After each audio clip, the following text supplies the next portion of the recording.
Hi, this is Paul Barrett for Extreme Combat Self-Defense Systems. By now you probably heard about the tragic shooting that happened in Las Vegas.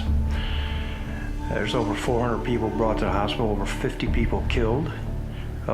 Crazy gunman opened fire using an automatic weapon. Yeah, it's a tragedy, and I want to take time. I want you to pray for the families, because I know they're going to be heartbroken, and all the people that love all their loved ones. Situations like this make me really angry for several reasons. I get angry at the shooter and the insanity of it, but also sometimes get angry at some of the laws we have regarding confining, restricting our right to defend ourselves. But also I get a little angry at the way that people are not properly trained to handle these situations, and in this case I'm a little bit angered at the security system that they had in place. I find a lot of fault with it.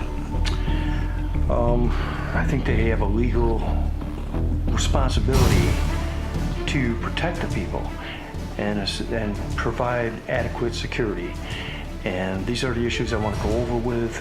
And I do teach active shooter scenarios, how to defend yourself. And I'm cognizant of what to do in this kind of a situation. So these are some of the things we're going to go through in this short video. And I've got a lot of questions first, and then I'm going to show you some solutions.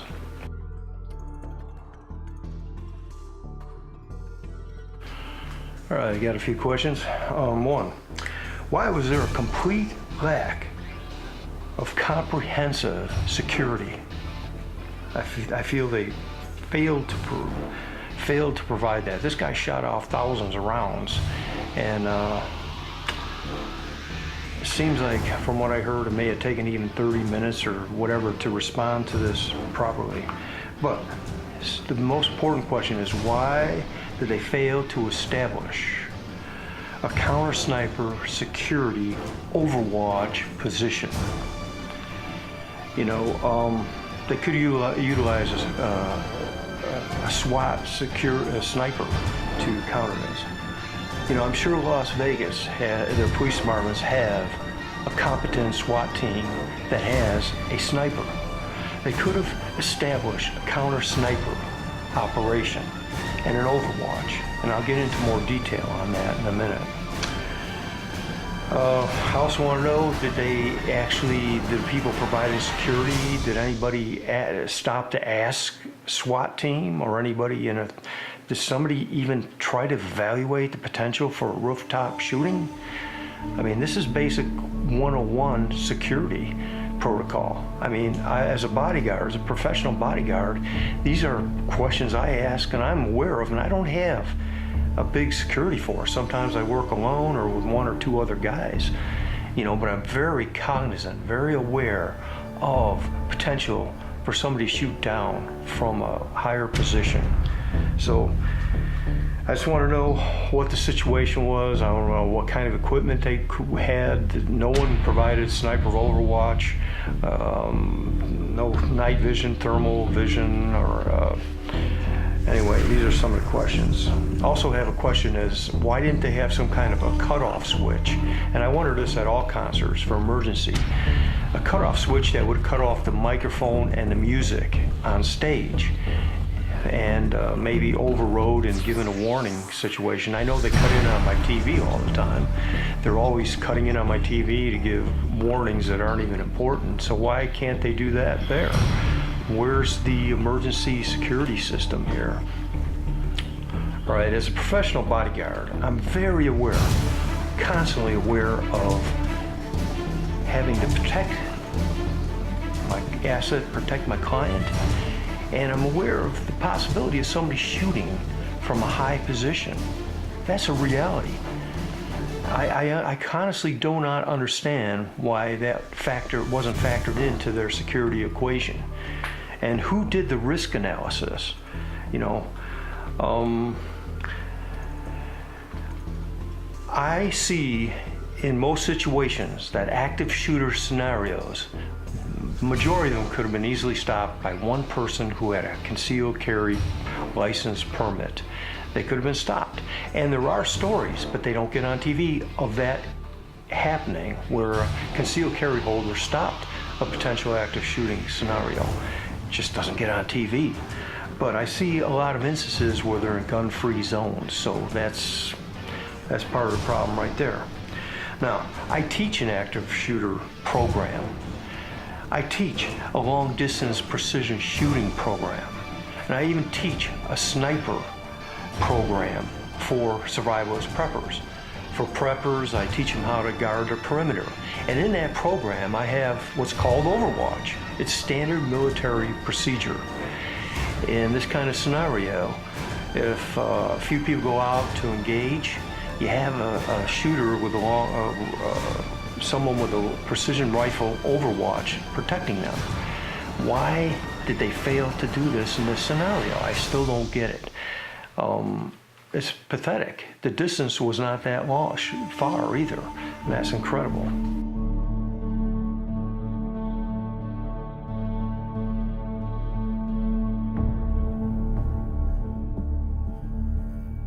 You know, they estimate it's about 300 to 400 yards. That is not very far for a long-range precision shot, for a sniper to take that shot.